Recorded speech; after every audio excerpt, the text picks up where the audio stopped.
Hello students, in my last video we have studied about the environment. We have seen what do you mean by environment. Environment is your surroundings. Until here I hope you have understood. We also studied the scope of the environment, how large it is, in each and every field it is going to be applied, and then we studied few principles of environment. Now, coming to the next part, moving ahead in your syllabus is ecology. You have to study the definition, scope, and principles of ecology. So, in this today's video, I will try to put on these three concepts as easy as possible to you. Now, talking about ecology, let us see first of all what is the definition of ecology. So, what is ecology? Ecology is the scientific study of the interactions between organisms and their environment. First of all, what do you mean by scientific study? Scientific study means an organized study, a detailed study, a well known or well sequenced study. So, ecology is going to be the scientific study of the interaction. Interaction means nothing but give and take, you can talk about, or when I am talking to you now, if you are replying to me, that would be an interaction. So, this type of interaction that is taking place in between the organisms and their environment is going to be called as ecology. It is a science that seeks to describe and explain relationship between living organisms and their environment. So, how the living organisms are going to be interacting with their environment. What is the relationship between the organism and its environment that you will be studying in ecology. So, what is the definition of ecology? What is ecology? Ecology is the scientific study of the interaction between the organisms and their surroundings. Now, coming to what is ecology again. So, herein ecology is describing the relationship between living organisms and their environment. This much you have come to know. Now let us see from where this word ecology is derived from, or what is the meaning of ecology. Ecology comes from the Greek words okios and logia. So echo and logi. Okios is nothing but meaning house, and logia is the study of life. So here we can see that the study of the house is going to be called as the ecology. So study of the life study of the house in which we are studying. What is in which we are living. What is going to be the house over here now? House is going to be the environment. So hence the study of the environment around us in which we are living is going to be the ecology. So okios means house and logia means study of life. By combining these two Greek words, the term ecology is being given to define the study of house or environment in which we live. Now, coming to what are the factors of ecology, or when I am saying interaction, there have to be two things. So, one is the environment, other is the organism. So, let us study it more scientifically instead of telling it just our surroundings and organism. Let us see what are the factors that are going to be making our ecology. So the abiotic factors and the biotic factors are together making the ecology. So what are the abiotic factors? Abiotic factors are nothing but the non-living components are going to be called as the abiotic factors. So these are going to be those factors like your light, temperature, chemical products, water, atmosphere. All these are natural things but non-living things. We are, or the organisms are, interacting with these non-living components known as the abiotic factors. Whereas the biotic factors are going to be the living organisms, including us. So all the living beings in an environment are included in the biotic factors. Right from the smallest organism like bacteria to the largest animals like the elephant and the whale, all of us are considered in the biotic factors, that is, we are living organisms. So here more specifically we can see, so ecology is the interactions between the living components, that is the abiotic factors, and the non-living components and the living components. So which are going to be the non-living components over here? They are the light, water, wind, nutrients in the soil, heat, solar radiations, atmosphere. So all these are going to be the non-living components in the environment. So the ecology is the study of these non-living components of the environment with the living organisms like plants, animals, microorganisms in the soil, etc. So what is the ecology? Ecology is nothing but the study. So logy here means study. So it is going to be the study of interactions between these non-living components of the environment with the living components of the environment. Now, who first studied about this ecology? So Ernest Haeckel was a German zoologist who coined the term ecology in 1866. So as early as in 1866, this zoologist known as Ernest Haeckel from Germany gave us the term ecology. That is, he first used the term ecology to symbolize the interaction between the organisms and its environment. After that came a Danish botanist known as Agnes Warming. He elaborated the idea of ecology which was given by Ernest Haeckel.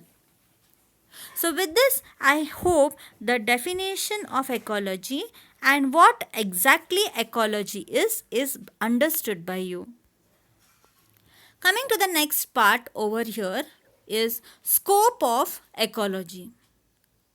Ecology is primarily concerned with interactions between 4 levels of organization. They are organisms, populations, communities, and ecosystems. About each one of them you will be studying in my next video, but here we are understanding what is the scope of ecology means, what can be the area of study of ecology, in which all areas we can study the branches of ecology. So ecology is going to be the interaction at these following levels, and each of this level can be studied in detail. So organisms, when I am saying organisms, it is nothing but individual organisms, you, me, single organism. When these organisms are coming together, a group of organisms of the same species, when they are interacting with each other, they become the population.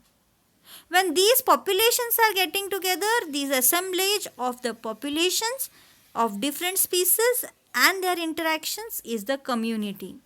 And finally, when this entire natural system composed of different communities are going to be present together, they are called as ecosystem. So hence we can see that the scope of ecology is very elaborate. The scope of ecology is equally important or somewhat same to the scope of environment. Yet let us study the scope of ecology. So where all the study of ecology can help us. Ecology helps us to tackle of problems of pollution. It is going to be helping us to solve the problems of pollution. Today, due to the human interventions, we have developed many problems in the environment. These problems are not only a havoc to other organisms but to human beings themselves. So, by studying about the ecology, how the interactions are maintained between the other organisms and the environment, how is the stability of the ecosystem maintained. So, by knowing all this, maybe somehow it will help us to tackle the problems of pollutions. Pollutions today are of various kinds like air pollution, water pollution, land erosion. So, all these are going to be some of the pollution problems which can be solved by the study of ecology. Problems like soil, land erosion, and even the water pollution like things are going to be causing various effects like floods in the future, or even today we can see that in some areas there are going to be floods, that is heavy rainfall, and in the other there is complete drought, no rainfall at all. So what is all this? Why is all this caused? It is because of the disbalance in the ecology. It is the disbalance in the environment.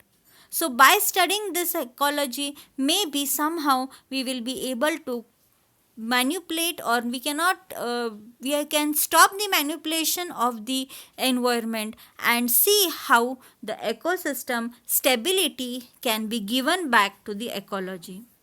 Then famine variation in seasonal patterns. So that is what I was telling you. We can see rainy season is starting at any time and ending at any time. This time we hardly saw summer season, if you have noticed. There were continuous rains during the summer season also, due to the various cyclones that were seen. So all these are variations in the seasonal patterns caused due to the environmental pollutions. So we can see how we can stop it. Then greenhouse gases or greenhouse effects, ozone layer depletion, ice melting of poles, acid rains. So, all these are going to be the effects of pollutions which are going to be leading to the variation in the seasonal pattern. Each one of them we are going to be studying in detail in your further lessons. Then, how and why should we stop deforestation? How important it is to stop the deforestation. If we don't stop cutting the trees, even these variations in the environment cannot be stopped. We have to provide knowledge to the people of environmental protection, how important it is to protect our environment. If we are not protecting the environment, we being a part of the environment, one day even we will be lost. And hence we have to maintain the ecological balance. This ecology helps us to understand different cycles in the nature like nitrogen cycle, carbon cycle, phosphorus cycle, oxygen cycle, water cycle, how these minerals are being again regenerated and how it is important for the living organisms. Also the ecology helps us protecting the flora and fauna. Flora and fauna is nothing but plants and animals. Flora are the plants and fauna are the animals. Then, ecology also plays an important role in human welfare, agriculture, management of grasslands, forestry, biological survey, pest control, and conservation of wildlife. All these being very important for the human beings. Suppose if we are not going to be performing all these, then one day it will be that no human beings can also be able to survive. So, how for the human welfare only we can make modifications in the agriculture or forestry so that we are maintaining or giving back the stability to the environment. The international problems of environment pollution also needs ecological assistance. So these are going to be some of the scope. These are only few that I was able to maintain, but if you go to see, the scope of the ecology is as wide as the globe. Each and every part of the environment requires or deals with the study of ecology. So this is about the scope of the ecology. Then coming to the principles of ecology. What are the principles or what basis the ecology follows? So I have took here few basic principles of ecology. Like the first one, evolution organizes ecological system into hierarchies. So individual organisms combine into populations. Populations combine into species. Species combine into higher taxa like genera and phyla, and each can be characterized by its abundance and diversity in a given ecosystem or study plot. How and why abundance and diversity vary in time and space is the basic question of ecology. So we have seen that we are going to be having different type of organisms present into our surroundings. They are organized into various levels like species, phyla, genera. Each of them are going to be beautifully arranged in a particular number. You will be studying again about this in detail, but let me just give you an example. Suppose I am going to be taking a grassland. I am having a piece of land with grass. You count the number of grass present over there. Suppose it is going to be around 10,000 grasses are there. Now you count the number of grasshoppers present in that grass.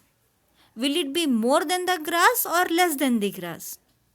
Of course, it will be less than the grass. Suppose I am going to be having around 1000 grasshoppers. Then, in the same area, let me count the number of frogs. Frogs, maybe there are going to be around 100 frogs present in that area. So these are going to be obviously being lesser than the grasshoppers because frogs are eating the grasshoppers. Talk about the snakes. Snakes in that area may be around 10 or 15 snakes might be there, which is again a lesser number than the frogs. So you can see that according to the trophic levels, how the number and kinds of the organisms are very well organized in the ecological systems. So that is because of the evolution. The evolution of those organisms is like that. So that is a principle of ecology. Then, the sun is the ultimate source of energy for most of the ecosystems. No doubt about it, there is no other energy source than sun. So sun, everything, every energy is going to be dependent on the sun.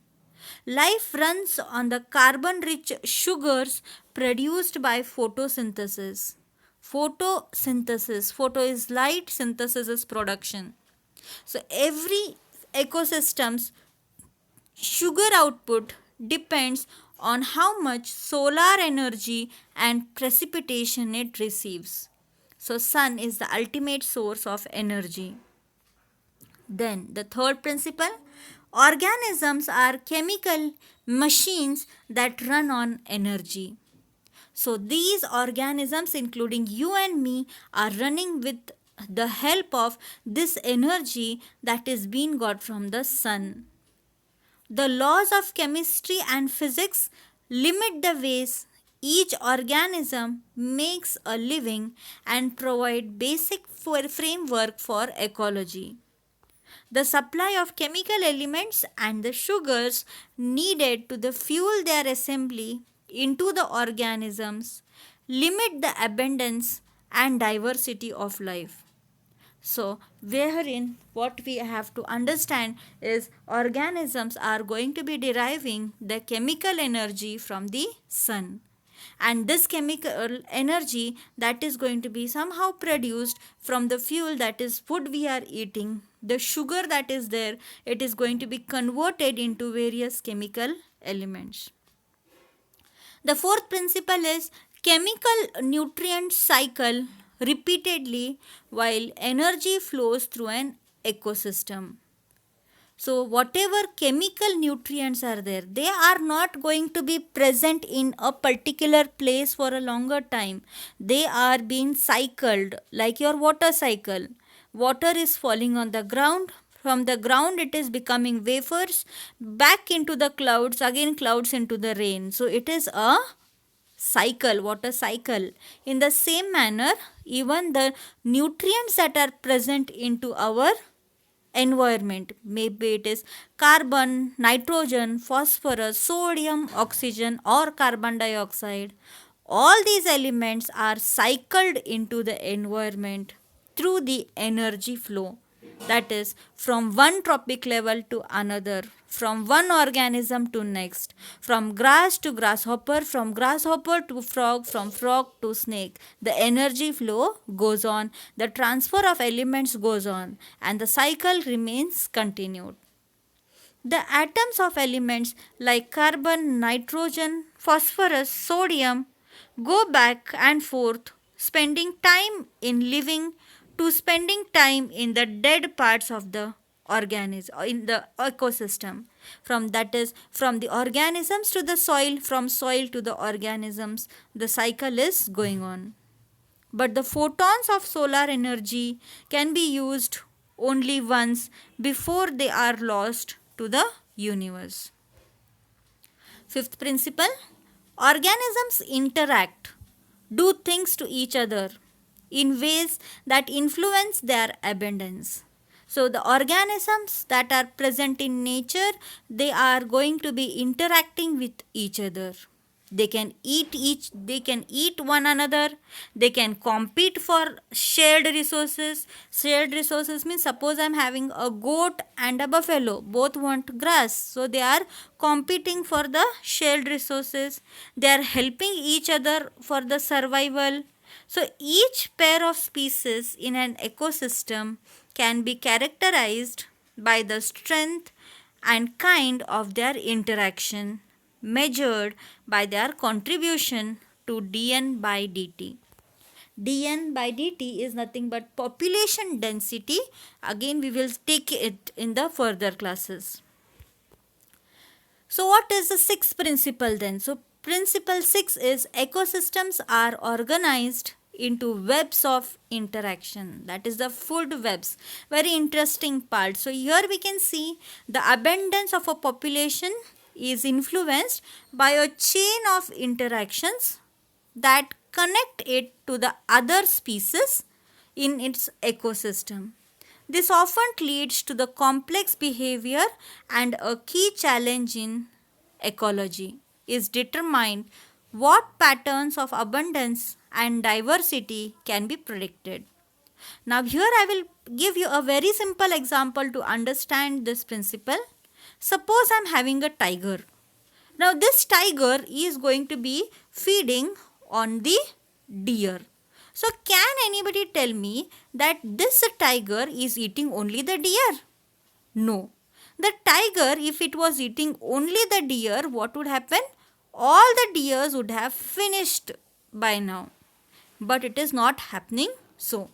The tiger can eat any other herbivorous organisms like buffalo or yak or a bull, anything. It is eating any other herbivorous organism.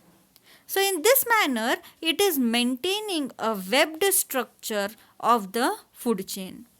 So that is, ecosystems are organized into webs of interaction. The seventh principle here is human populations have an outsized role in competing with, preying upon, and helping other organisms.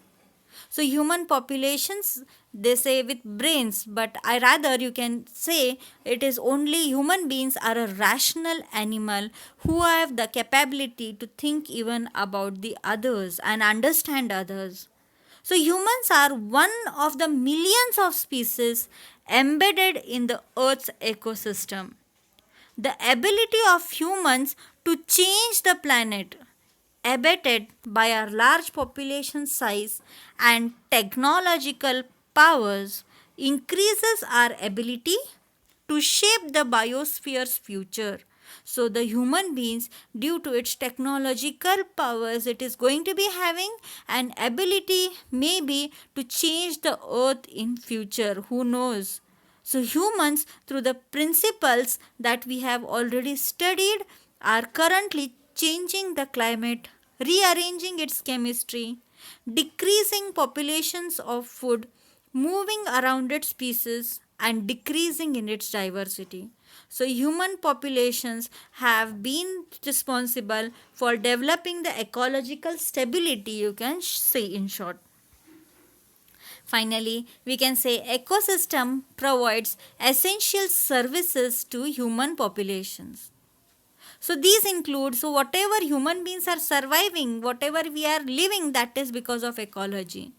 These include products like timber, fiber, food, anything, or maybe the regulating water and air quality and cultural benefits like recreation. Suppose if you are sitting now in the lockdown in the house, for a while you go on your terrace and just visualize your surroundings. You just look in the clouds far away, or you look at the birds that are flying during the evening. There is a different pleasure that you are getting by watching these you cannot watch, this pleasure you cannot get it into your video games or mobile games.